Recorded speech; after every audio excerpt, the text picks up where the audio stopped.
Good evening, everybody, and welcome both here in the PMODWRC as well as online. It's great to have all of you here for this incredibly important topic tonight of exploring, rethinking science diplomacy. My name is Chris Lupkeman, and I have the pleasure and the privilege of working in the Office of the President with Joël and being the leader of the Strategic Foresight Hub. And most importantly for you this evening, I am your timekeeper to make sure we get to the close in the right time. ETH Zurich has been actively present during the WEF annual meeting since 2017. Who's been here at our first 2017 presence? There's 1, 2, 3, 4... Oh, the rest of you just missed out. Me too. I'm sorry, but And we had the pavilion at that time, Magic Through Technology. It's a beautiful theme. I was looking back, thinking about that, especially when we're thinking about tonight with science diplomacy. Very often for so many, science is like magic. And how do we explain it? ETH Meets, in this case Davos, is a program which provides a forum for scientists and science-driven organizations to engage with the public, share insights into current topics, discuss grand challenges, and envision the future together. This evening's event is part of ETH Zurich's Rethinking Living campaign. Many of us have the feeling, especially after this afternoon, that we are confronting massive changes to just about every aspect of our lives. Climate change, biodiversity loss, democracy being disputed, global pandemics, wars, technological disruptions, all present a clear and present danger to life as we know it. At the same time, they also present an incredible opportunity for us to focus on finding solutions to these grand challenges, to embrace deeper meaning to our existence, and perhaps to rediscover overlooked aspects of our lives. Rethinking Living invites us to touch the core meaning of our humanity, our humility, and our role in the systems of the world around us, and to foster a greater sense of purpose. And I believe this is why we're all here tonight. Tonight, we're talking rethinking science diplomacy. Both of these words, when taken separately, are being challenged in ways few of us in this room could have imagined to experience in our lifetimes. I for sure not.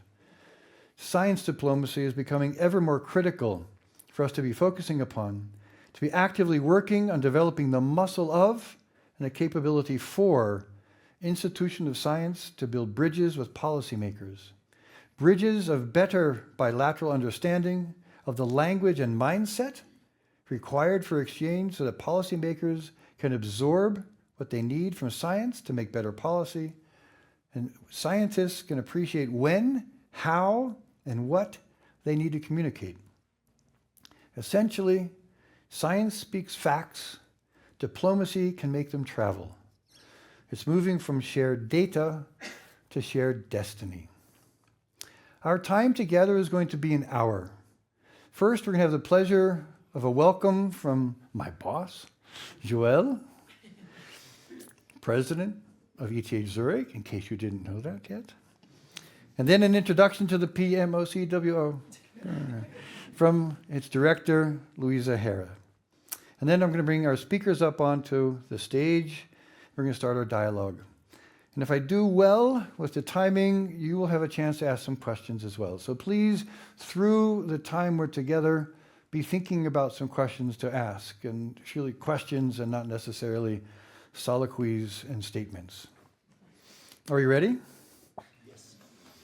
Oh, come on, you can do better right now. You're not that exhausted yet, right? Are we ready? Yes. Thank you, that's much better. And so, Joël, it's a pleasure to have you up here on our stage.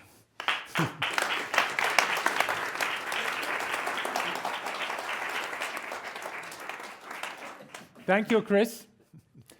By the way, yes, I have known Chris at WEF in my first year in 2019. He was moderating a panel, and I said, I want this guy. And Jörg said, oh, he might be available. I think a year later you started with us. So great to have you. It was an easy sell. So welcome to everyone. It's great to have you here. Such a fantastic crowd. Let me ask two questions. Who is a scientist here? Raise your hand. Okay. Who is a diplomat? Okay. We could do better next time. Okay. But we are so proud to have you here, the diplomats, because you are essential. So maybe it was mentioned by Chris, both science and diplomacy are under huge stress at the moment. Something we have rarely seen, maybe in the 20s of last century. For me, it became clear, many people ask me, why are we doing this, science diplomacy? And there was a moment that became clear to me that we need to engage here, and that was the COVID time. And in the COVID time, everything changed. You remember? We almost forgot, okay? But we were involved in the task force, and the story goes like this. Every professor at ETH became the specialist, the expert in pandemics, even guys who had done nothing, in this field. So it created a bit of confusion when everyone went to the news. And then first I said within ETH, that cannot go on. So let's make a task force. Then I talked to Martin Vetterli, and I said, he told me it's the same at EPFL, so we made together. And then Michael Hengartner, even always thinking ahead of us, well, we should do it national. And this is how he started. He went to the government, and the National COVID Task Force was created. But of course, that was not the end of the story. We learned how difficult the dialogue was to be installed with politicians, with the public in a crisis time. Just to tell, we had about 20 professors from ETH. Effie Vallena was one of them in the task force involved. Two of our professors were leading president of the task force. We had to organize the police for them. The family was threatened, the kids, and so on. So really awful. And so came the moment where we thought, okay. And then at some point in a speech, I always say next year will be better at the end of the year. Of course, the year after is even worse. But the next crisis will come, I said. And maybe it would be in the energy field. So we need to have a constant dialogue with the politics, with the administration, where the rules, the laws are made, with the diplomats worldwide. And that's how we came to develop this concept around science diplomacy. Of course, I was engaged in GESTA very early. That's a different accent, but there were two moments during the COVID time where diplomacy was involved, and I want to mention here a project that I'm quite proud of. You remember, we didn't know if we had enough respirators in Switzerland. And when our professors came, we can make one. I said, what about the rest of the world? So let's make two versions, one for Switzerland, one for the rest of the world. And one project led by Christina Shea was realized, and nobody wanted to produce it. So I called my friend, who was Claude Wild, who was the Swiss ambassador in the Ukraine at that moment. And I asked him, what's the biggest challenge? You remember we had this call, and he said, well, we don't have respirators. And so through EDA, that was financed, we could finance the production in the Ukraine. And so I went there. We have the meeting with the president of Switzerland, the President Zelensky, and so on. And of course, after that, the war came and everything changed, right? So quite an emotional moment for me. And so I could tell stories about the COVID time, but it's just an example. There were also fantastic things happening. Scientists realizing, hey, we can do things differently, exactly as you said. The Swiss COVID application app on the phone that we developed with Ed Bunion is around here. And the scientists on both sides of ETH and EPFL in 6 weeks, as the first one, taken over by Google and so on, by Apple, they changed their system. Everyone in the world used this app except in Switzerland. So maybe we can discuss why that happened. Okay. So I'm already too long. Chris is looking at me. Just to finish, in October, we created the Einstein School of Public Policy, and Benedict is leading this. And then if you are interested to know what we are doing, we realized 40 professors, 80 last year, December 40, January 80, so it's exponentially growing, are participating. We want to organize it better in the future. And so that's why ETH is engaged into this science diplomacy. I'm very much looking forward to the discussion today. I want to thank you also for hosting us here. Thank you very much. Thank you.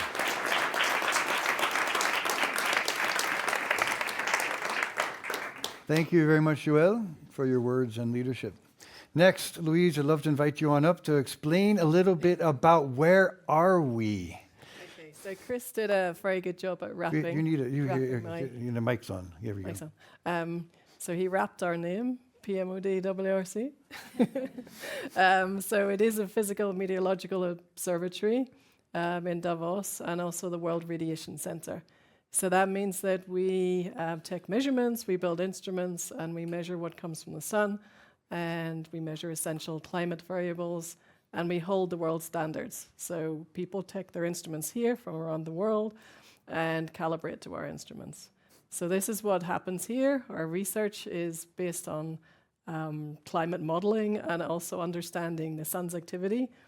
So we do have staff in the room here from the Institute. So in the apéro, please grab the staff and you can find out more about us. But we very much are happy that you're here. And this topic is something very important to us as well, because we work internationally and we have all been affected by this in recent years. So we look forward to the discussion. Thank you, Chris. Louise, thank you so very, very much. Very good. And I believe this is the third time we're here. Is that correct? Yes. Yes, the third time. Who was here for the first one we were in here? And the second one? And the third one? Oh, here we are. Yeah, you got that one. All right. So thank you both very, very much for your welcome. Now, to our guests in our conversation, I'm going to invite each one of them up one at a time, and they're going to introduce themselves. So Marilyn, could you come on up, please, and join me? And if you could please tell everybody in the room who you are and what's relevant about you for tonight's conversation. What is maybe very relevant is that I'm not a diplomat, at least not by training, but I've engaged in the diplomacy world recently. I am a physicist by training, did physics at EPFL, which I think is relevant. Yes. And then after a professorship at MIT, came back to be a professor at EPFL. And very recently, as of last April, I've been honored to lead the JESDA Foundation. It's a foundation, as you will hear, that works on science anticipation, on the most transformative aspects of science, and then to make the link with diplomacy and engage with the diplomatic world to prepare and not only know what is coming next as into emerging science, but also get governance frameworks and models, cooperation models, multilateral ones, with multiple stakeholders around the table to prepare for what is coming in science. Perfect. And what does JESDA stand for? So for Geneva, Science and Diplomacy Anticipator. Don't forget the word anticipator. Yeah. Science and diplomacy, I think we will speak quite a bit tonight Great. about. Thank you so much. Well, let's give her a welcome, and if you can take your chair. Thank you. And wonderful. Next up, we have Effie Varene. Come on up. Thank you. And what does everybody in the room need to know about you that's relevant for tonight? Okay, so what's relevant about tonight is that I'm a professor, I'm an academic, but I started my career at the World Health Organization. Yep. A public policy type of organization, international organization, and at the time, there were different times because I went there much earlier. So what I think was important for me and what I learned there is exactly that exercise of how you bring scientists together from very different places, but the common objective was to develop standards, to develop policy that could be applied internationally. Very difficult exercise, incredible learning, and I think that's what I wanted to contribute tonight. Other than that, I'm at ETH Zurich. I'm a professor of bioethics there, and recently, as of 5th of January, I'm the vice president for knowledge transfer and corporate relations. Well, that's a side thing. No, it would be a society thing. That's extremely important. Not sure I can do everything else, but that's really important. So thank you. Let's give her a nice welcome. Thank you. If you could take your chair here on the other side. Wonderful. And last but not least, we have Ludwig. Ludwig, come on up here and tell me and everyone else in the room what is relevant about you, Professor, tonight's conversation. Thank you very much. I brought a whole book, so I'll make a lecture, I guess. Well, I can take the book. We can try without the book. Yeah. So bad news, I'm not a diplomat, I'm not a scientist. I'm just an ordinary engineer. The good news is that, Israel, we shared a table last night. He's a captain. Well, that is you say that. But it was the Mars table. And it was in competition with Jupiter and other planets. And we made the statement that Mars is the planet of power, of courage, of energy. So what we try to get across and what I try to say here is that, also I'm not a diplomat, or maybe because I'm not a diplomat, to be maybe provocative in this, I come from really building space programs. To get stuff that flies and usually works. I've done this for 20 and more years in the European Space Agency. Copernicus as an Earth observation program, telecommunications strategy.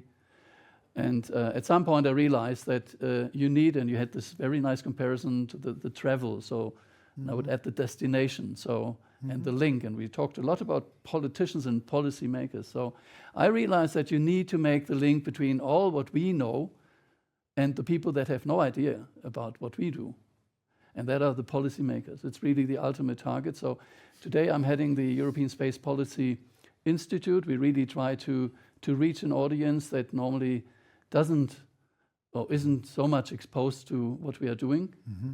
And I think the experience from the space programs that in the order of a few tens of billions, and the space programs today, Europe-wise, it's 14, 15 billion a year. I divided my budget by a factor of 1,000.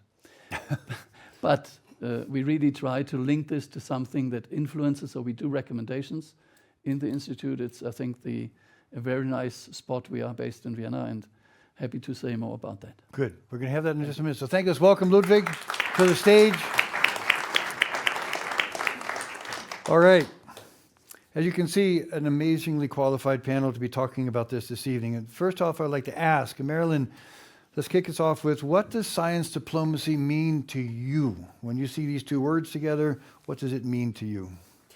I would define them as a mutually beneficial bilateral relationship that is needed on both sides. On the side of science helping diplomacy, I see science as a very important vehicle to have more informed policy making, to be evidence-based, and to bring what is happening now in science, but also what is happening tomorrow in science, part of the policy making and therefore the diplomatic engagement and activities. On the other hand, I also see diplomacy benefiting science very much because it also helps to contextualize how what our work or the work of scientists is going to have as an impact in terms of a transformative impact and make the connection between what we are doing as scientists right now and what it might have in terms of implications. So it's kind of a contextualization of the work and a connection to reality, and also a connection to the big decisions that are going to be made that would be informed. So it's really, for me, a very bilateral relationship where we need both to advance in a world that is going for human flourishing rather than some other future. Yeah. So go for the flourishing, not for the perishing. We're like that. So Effie, same question to you. All right, so for me, science diplomacy is at least two things. One is aspiration.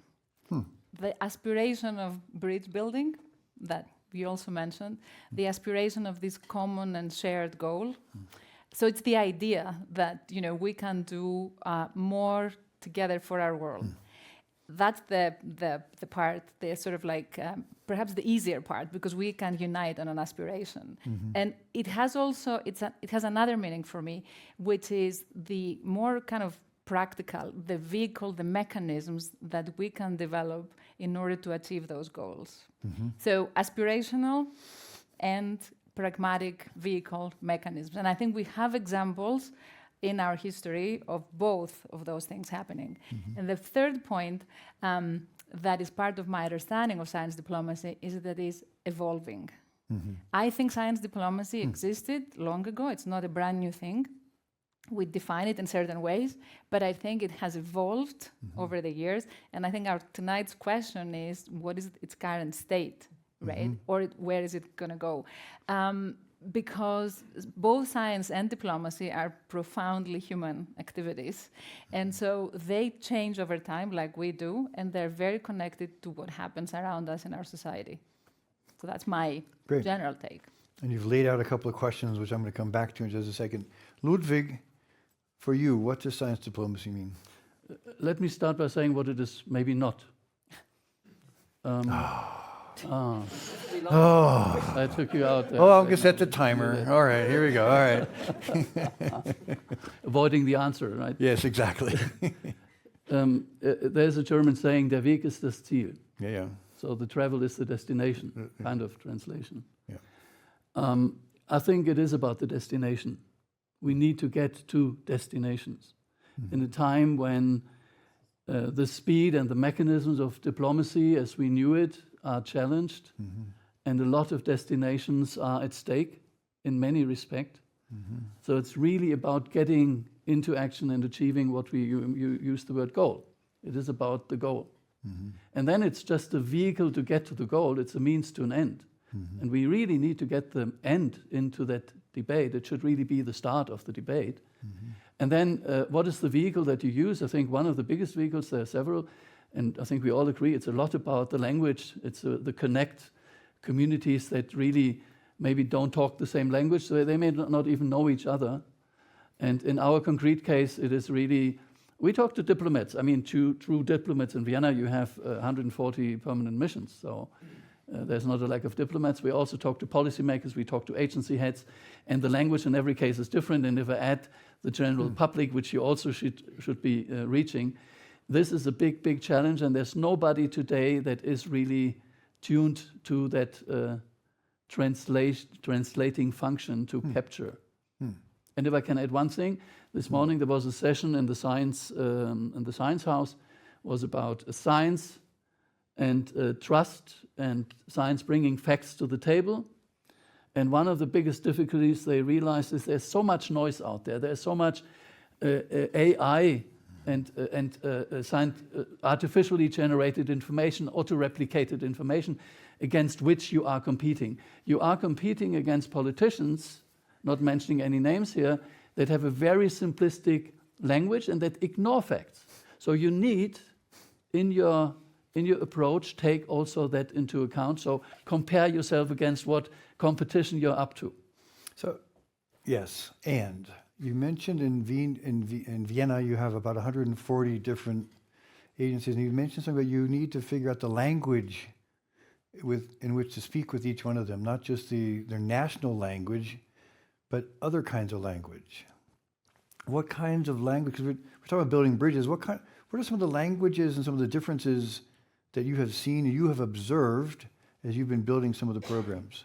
Give us an example of that bridge. Yeah? I'll give you an example. Usually, if something is complicated, people like to make it more simple. And that is true for everybody. It is true for diplomats. And diplomats will be exposed to one or two topics in a complex space, and one of which today is concerns about debris. About there's so much satellite up there, and there's a lot of talk about this. So it almost sounds like it's about rockets that explode and orbits that get polluted, which is a negative narrative. But it is auto-amplifying. So what we do when we talk to our diplomats, we invite them and we talk also about the opportunity of space. Space is about helping to maintain peace, to have information on what is happening on the ground. It is about commercial benefit. It is about inspiration and future generations, giving perspective to the next generation. So you need to complement narratives that can be simplistic, because people that don't have this as a main business, unlike us, I mean, we deal with the complexity, but you need to take this into account and already explain the width of the subject matter without getting too complicated. So, Effie, you were on the COVID task force. I'm just going, how does that resonate with you, what he just described, or could you deepen that a little bit more? In terms of developing a common language, I think, as many of us know, who've worked in interdisciplinary space, just still in science, but interdisciplinary science, we know we have a problem with, speaking to other disciplines, let alone people who are beyond that. So I think that exercise of developing common language and a way, it's great. But I think it probably is easier to think of ways to communicate, right? Other ways to communicate. I think, yes, language is important. I think there are difficulties in breaking some of the boundaries. Making things palatable and understandable, it is something quite important. We've seen initiatives during COVID. I think what we learned is not really how much we can break the barriers, but the problems that are caused because we cannot communicate.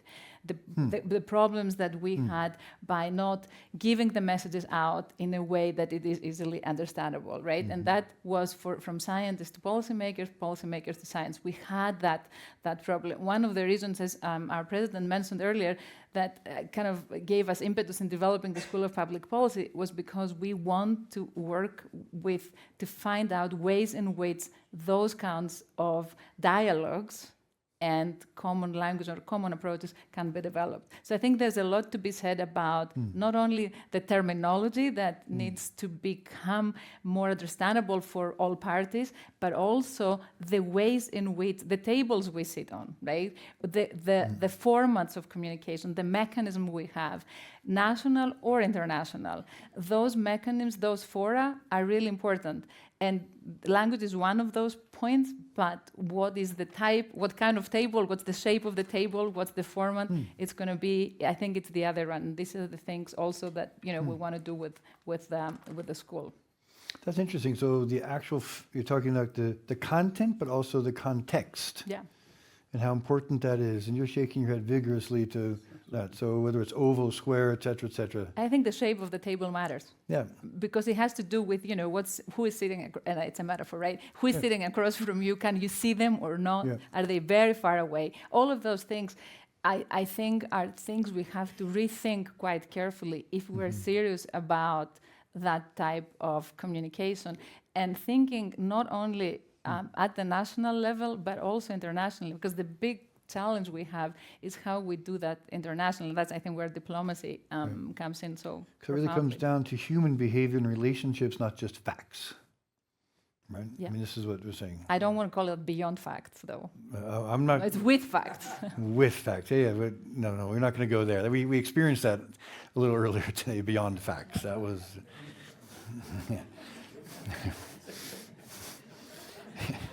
Okay, come back. Marilyn, what's your take on what you've just heard? So I think what is very clear is that we go forward with a multiplicity of voices, like Effie just said, so diversity of voices. Now, it is undeniable that, and I would say there is a double duality between the scientific voices and the diplomatic ones, also in how we approach our problems. I would say that in diplomacy, the point is to reach consensus. And so it is not about compromise, but it is about building up something that we can agree on, and then we move ahead, ultimately by conviction. We convince and we move ahead. It is very different for science, where it starts with the straightforwardness of experiments and evidence-based and sort of factual, And rather than working with conviction, we work with demonstration, which is a very different exercise. And so I would say that this is a sort of an inherently different duality between the two worlds. At the same time, we have, and this was mentioned before, stories that are complex and stories that are simple. And both the diplomacy world and the scientific world work with complex stories. Anything that is true is complex. And so you have to bring a lot of nuance. It is that, but a little bit of that. So the uncertainty, which is there in every scientific finding, is part of the complexity. So we cannot expect from science to have the end answer. And this is actually the anti-definition of science, which is always about redemonstrating, questioning, and so on. Searching and searching and Whereas searching. simple messages, like indeed we heard today, are much more sensational, much more memorable, and have therefore sometimes a much bigger impact because they are they convey to us something that we can grasp immediately, whether it's true or not. So I think we have to be aware of what we have in common and where we are different to work on a fruitful relationship between these two worlds. Thank you for that. I think that's really important, especially with the fruitful relationship. I'd like to come to what I believe is a wonderful example of science diplomacy in action, which was the ISS. Right? This was, for all of the International Space Station, it's one of the largest objects that we have in science created together. And I think you'd be a good person to speak to that as an instrument of science diplomacy. Tell us a little bit about that. I think that is an extremely interesting case, which is actually it started as a geopolitical project. It really wasn't about space so much. It was about getting Russia and a few others around the table. When at some point the US started, but then they realized this is a way, when the Cold War came to an end, to plug in others. I mean, China is not plugged in, but I mean, you have the Canadians, you have the Europeans there, you have the Russians there, and they still today are up there. And they still launch with Russian rockets and the likes. That doesn't mean that this is a different world today. It will certainly change. It will change within 4 years, because this is when it will be decommissioned. And the interesting question is, what is next? So the post-ISS question. We're talking about an investment of the hundreds and billions. So this is not a small undertaking. And what you see today already is that, first of all, this goes commercial. It's not really governments. The US put this to commercial companies, and there are several that are competing. You see that China is building their own station. So what was a corporation goes into something that is more competitive. It's certainly a lot about geopolitics.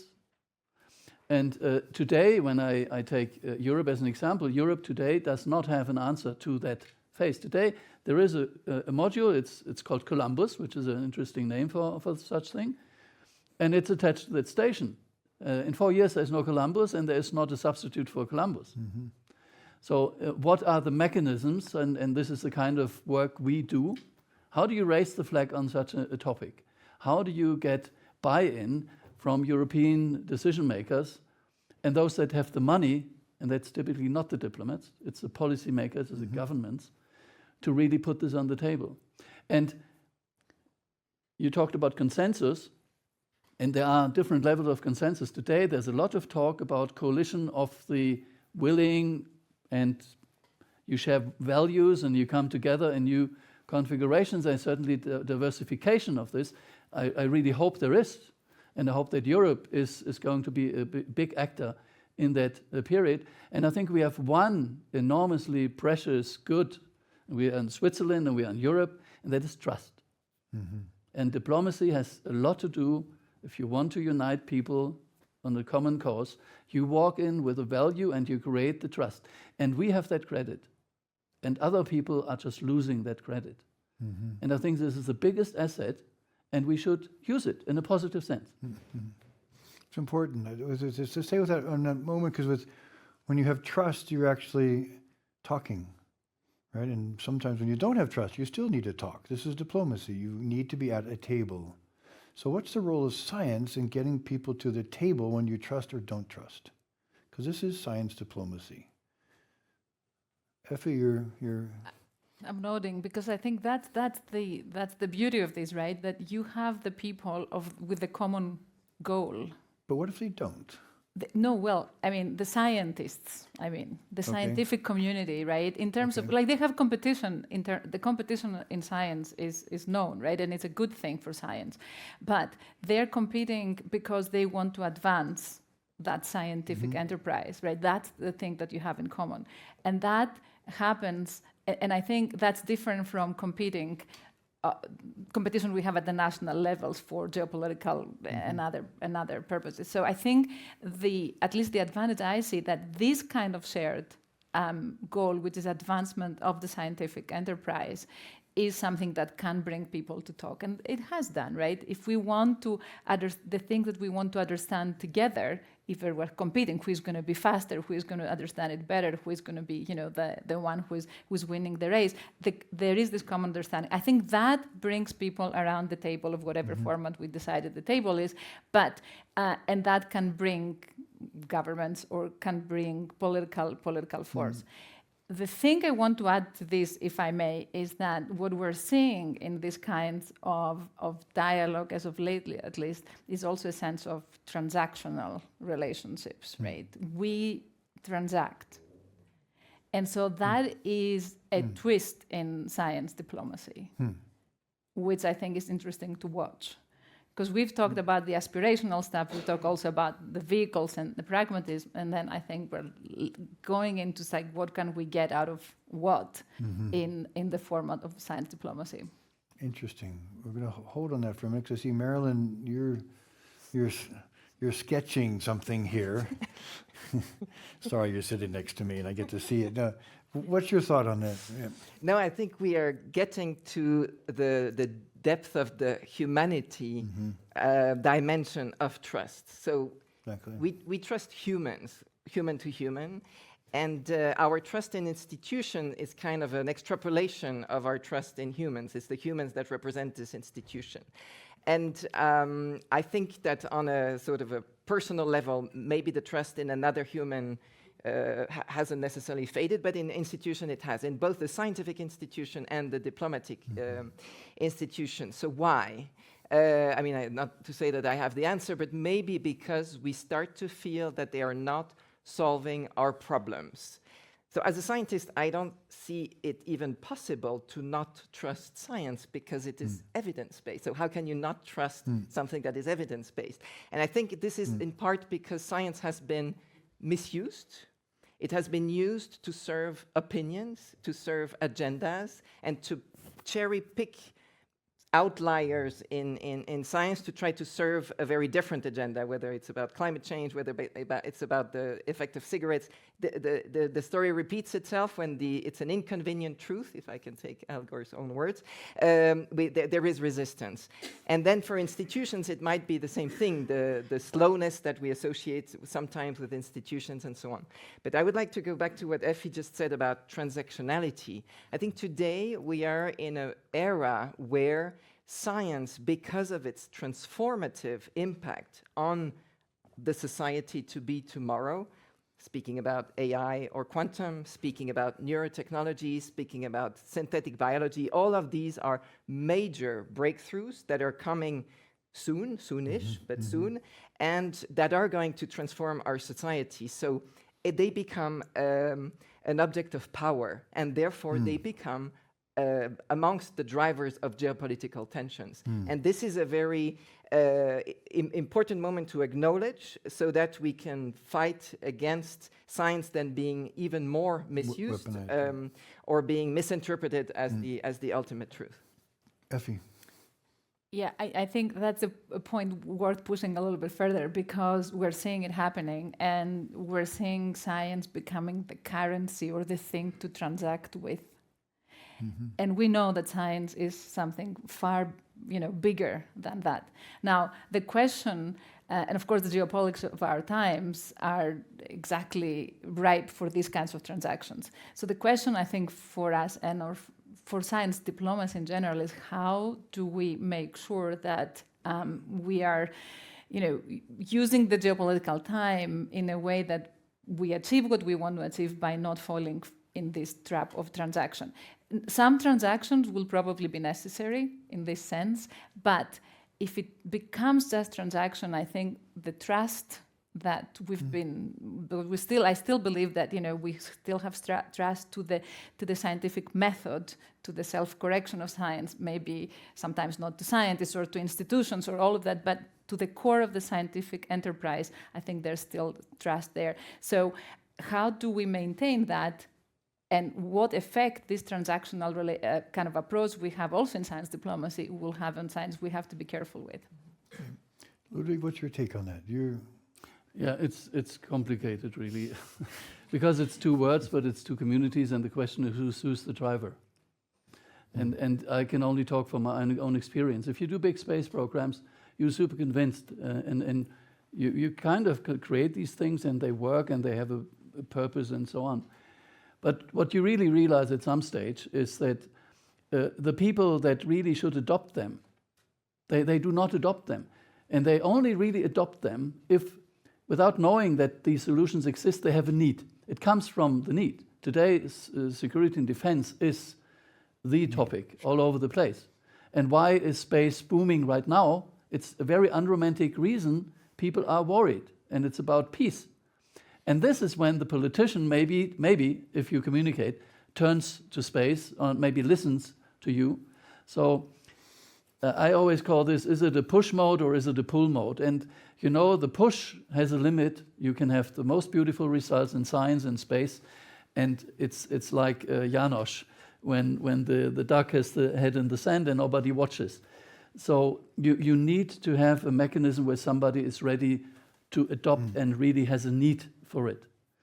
And so we need to work from the two ends. Now, again, I can give our example.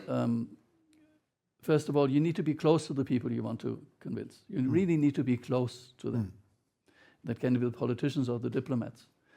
Also, ideally, and that's a luxury we have, to work outside a set governance. So we are not the European Space Agency or the Swiss Space Office. We are not under a national policy. We are independent. We have all these as a member, but they love us because this is the place where you can have an exchange, which normally on their table, in their forum, on the oval table or square, they will not be able to address in the same way. So you give them a space for space. So it is still not easy to do it, but I think you need to be close to the people and you need to work also in the corridors and the staircase. Okay, so it's really human diplomacy. What I'd like to do, because I just noticed that we're getting, the time's gone by really fast for me. Not sure about for you guys, but for me it's been crazy. How can we move from, what are some steps that you believe we could, should, must be taken in order to build the foundations, continue the foundations for building these bridges for science diplomacy? The concrete steps, because we've acknowledged it's incredibly critical, more important. What are some of the things you would suggest we need to do to have more impact to do that? What would you suggest? You're nodding, so Marilyn, you are first. Yeah. We need to prepare. We need to take advantage of a very special window of opportunity between knowing what is coming next and not being there yet. Once there is a race, once there is a commercial competition, once it is about who's going to be the first, it's too late to have proper conversations, diplomatic conversations, actual discussions where we can think freely and try to go for the best outcome together. Safeguards, models of cooperation, governance, you name it, framework, partnerships, all of this. If we wait until transformations or what we are talking about, AI and so on, well, AI is actually a bit late, but I'm just out of a session on quantum at the Congress, and there too, it was about preparedness. So to really make sure that we are not in catch-up mode, but that we take advantage of a very precious space to have an actual conversation. And this is really what JESDA is about. It's what JESDA is about, but I think it is, more broadly speaking, something that we should really protect and take advantage of. I hear that. Eventually, in foresight, we try to also anticipate. That's why we try to anticipate all sorts of different kinds of things, so you're ready to have the conversation, to develop a language of exchange. Right, this is, I think, for me, one of the big things. What do you think we can, could, should, must be doing? I mean, I totally endorse the anticipation part, Yep. but I think we also have things that are happening right now. Mm-hmm. And I think for the right now, we're watching the movements around us, right, that will affect our scientific enterprise, will affect the bridges we want to bridge. So I think right now we need initiatives and we need more mechanisms through which we can have these bridges being built. Yep. Anticipation is important for the things to come, but for now, we have organizations, we have also scientific programs, we have good examples that we could take. Initiative can be taken by scientific communities in collaboration with nations or coalitions of the willing to address some of the very current issues that we might have to have. In the COVID times, we had to do it ad hoc because we had this huge crisis, that everybody had to kind of So we've been there do once. something. We've been there once, and we did it, okay, and we can have long conversations about how well or how badly, but we did it. We got together and did things. Yeah. So, which tells me that it is doable, right? We shared data, we did things that we thought, wow, or we worked together. We were able to use our apps in Europe, something that for so many years we couldn't do for other things. So it is doable, and it's doable right now. I think we have good examples and some best practices, and we should do it. Amplify them. We should be amplifying those right now. Here, anticipate, amplify.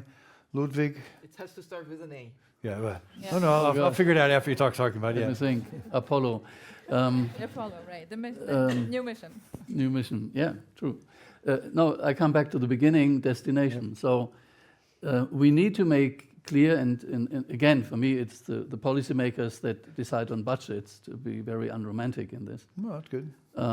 It's about destination and what is at stake. And I give a first example and another one in a second. What is at stake right now in Europe is, for instance, digital sovereignty. And when you talk space, this is about communications, it's about sensing, it's about information that is generated and circulated, it's climate information that scientists are using. You need to be owner of this.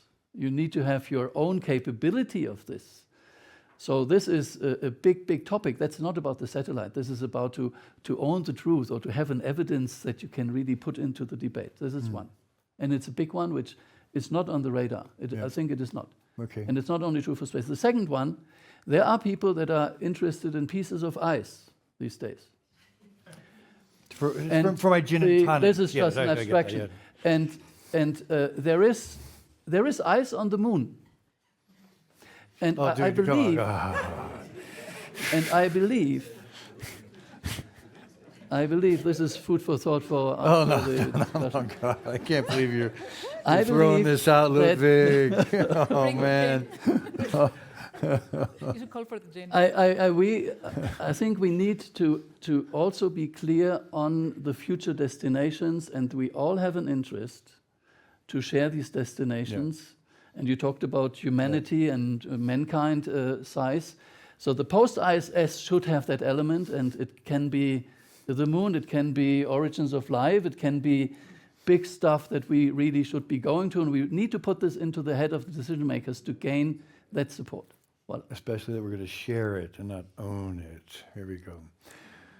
Who has a question that they'd like to ask? And I see two hands like bouncing in the back there. I'm going to bring this. If you guys could come on up, that would really help me. I'll meet you half. How about if I meet you halfway? Come on.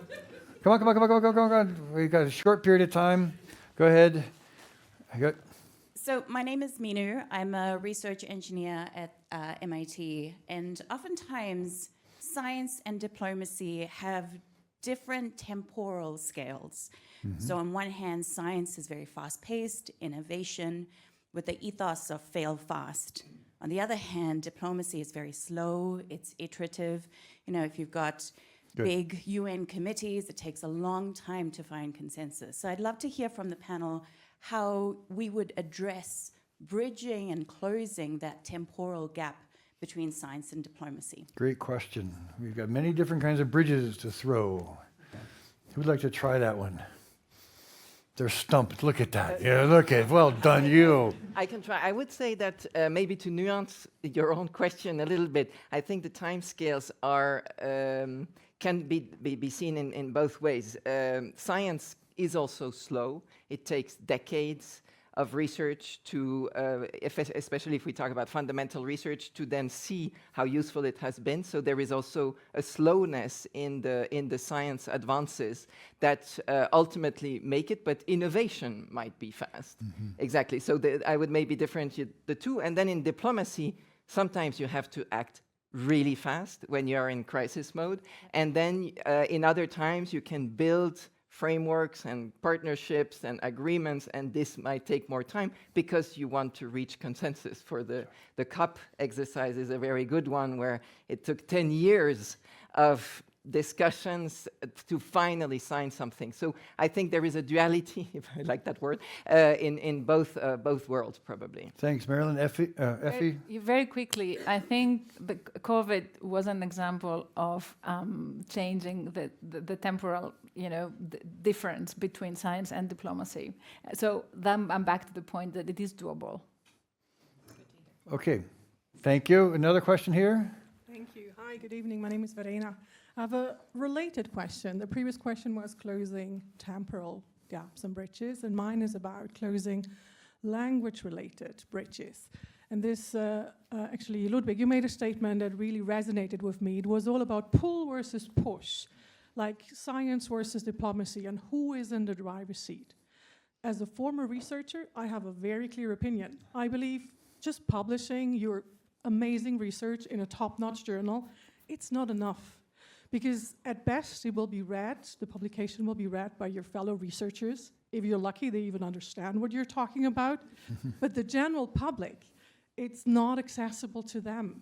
So my question is, first of all, how do you see that? And second, how can we improve to close that, let's call it language gap, and make sure it's no longer push versus pull, but jointly making sure that that research that is being created and all the insights out of it get understood.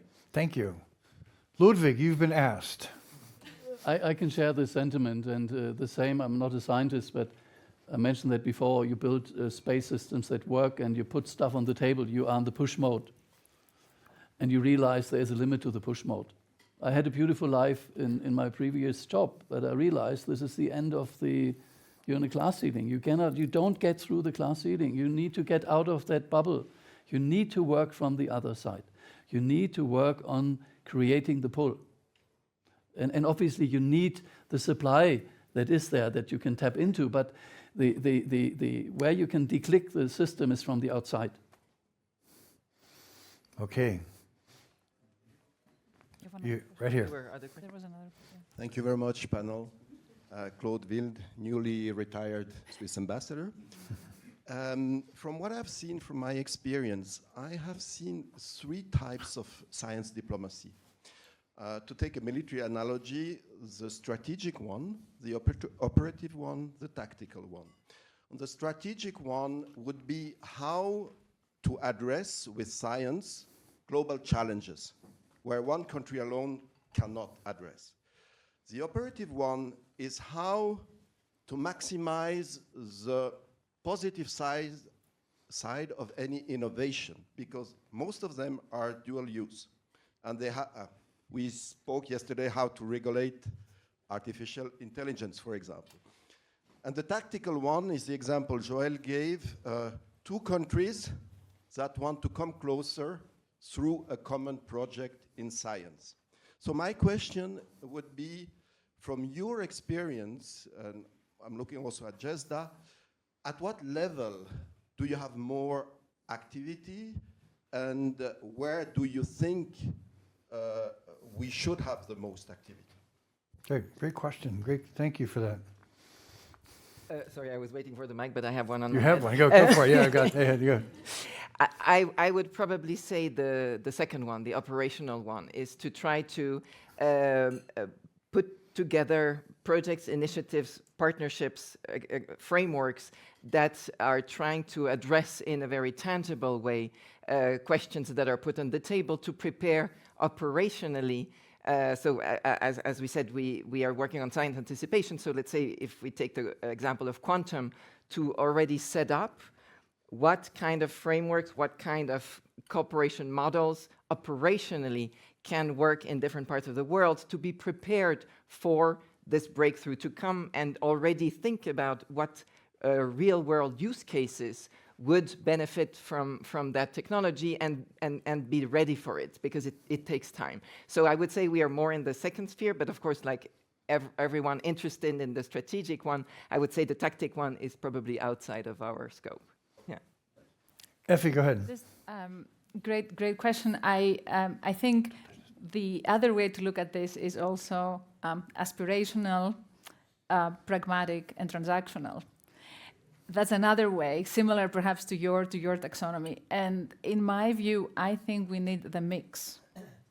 Because I think we shouldn't leave the strategic level, as you called, or the aspirational level, as I say it. I think there is importance in that shared common goal. I wouldn't abandon it not abandon it, or discount it for operations or for transactions. Okay. So a mix would be my. We're going to go to the next question, and we're going to short answers. Just add one thing quickly. This is the country of CERN. We talked about post-ISS, and what is the next thing? I think we need to have a strategic ambition. Yeah. All the rest is true, but we need to scale up to this. We need to be ambitious. And that's aspirational and strategic. Yes, exactly. Thank you for both of that. We have 2 more questions. We got 3 minutes. So, sir. My name is Uche. I'm a clinician in women's health, and I'm also into health policy. So my question is that in an era of AI, social media, where you have misinformation, disinformation, it can easily distort scientific evidence to serve maybe political reasons or diplomatic interest.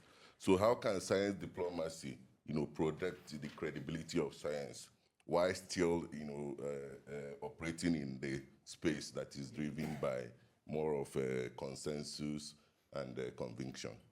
Thank you. Great question. I think, Effie, that's one for you. So I just wanted to make to my point about, we're speaking about science diplomacy and its role, but quite a bit of what we also talked about is about public engagement. Mm-hmm. There is one, the element of how we, are controlling or doing something about misinformation, for example, or how we have public trust to our scientific activities. That is an element of public engagement, of which we haven't done very well and we need to do. Now, that is really it relates and it's well connected to science diplomacy, but the two of them, although they're intertwined, at least I see them in slightly different categories. So if we were to address the points you just mentioned, I think we need a dual track approach. One is with the types of public engagement we're doing. So we convey to publics the right information and we engage with them, so we build the trust and we have this kind of better communication, and at the same time we have the bridges and the common language for those shared goals. So I would see this as a combined effort. Great, really great answer. Okay, if you'll let me do 2 minutes overrun, I'm going to ask, we have one more question, and then I'm going to ask the panel one question. Manu. Thanks, Chris. Manu Kapoor, professor at ETH, a rare social scientist at ETH, and also the director of Singapore ETH Center. In the last 2 years, I've spent at the intersection of building science programs over long time horizons, at the intersection of science and politics and policy making. So first is just a reflection that I think, and very simply put, if I may, the one thing that I've realized is that when we talked about trust and evidence, if you want to build relationships, trust trumps, sorry to use the word, evidence, right? And I think there's a lot of, before even science gets to the table, the grunt work, Ludwig is not, the grunt work of trust building, even before evidence has a role to play, happens. So that, and if you can do that, then science has a seat at the table, maybe something will come out of it. But even after you build the trust, there's another gap. We talked about the language gap, the temporal gap. But there's a bigger gap. There's a gap that goes back to what makes us humans, and that's the narrative gap. We are not very good at telling. I mean, you look at the great politicians and the leaders, even some of the great scientists, they're very good storytellers, very good narratives. And I think one thing that we can do, perhaps it's a mechanism, perhaps it's part of the aspiration, perhaps it's the push and pull, but somehow we need to build strong stories with policymakers and politicians, and that's the gap that will take us. I think stories travel a lot faster, to use your metaphor. So I don't know if that's a question. That's not a question, but it's a perfect way to come to our final moment. So, do we agree that narratives? Yeah, we need simple narratives work better than complex Absolutely. ones, but true ones are complex. Yeah, that's really fantastic. So, thank you all for your questions. They were really fantastic. I'm sure we could have had about 15, 20 more, but we are at this point, I'm sorry, out of time. They're still going to be here. We can still be asking questions and having dialogue. And I would like to say thank you very, very much to the three of you for opening some windows and sharing your experience. And it's really fantastic to see the confirmation how important this topic is for all of us. And by evidence, by all of you still being here on a very busy week, very busy time, how important this is to you. So I want to give you guys a round of applause to say thank you very, very much.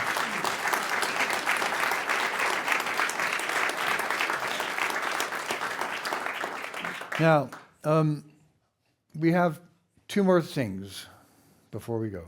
First of all, the big shout out to the Taste Lab, whose food you will be able to enjoy in just a moment. It's an ETH spinoff.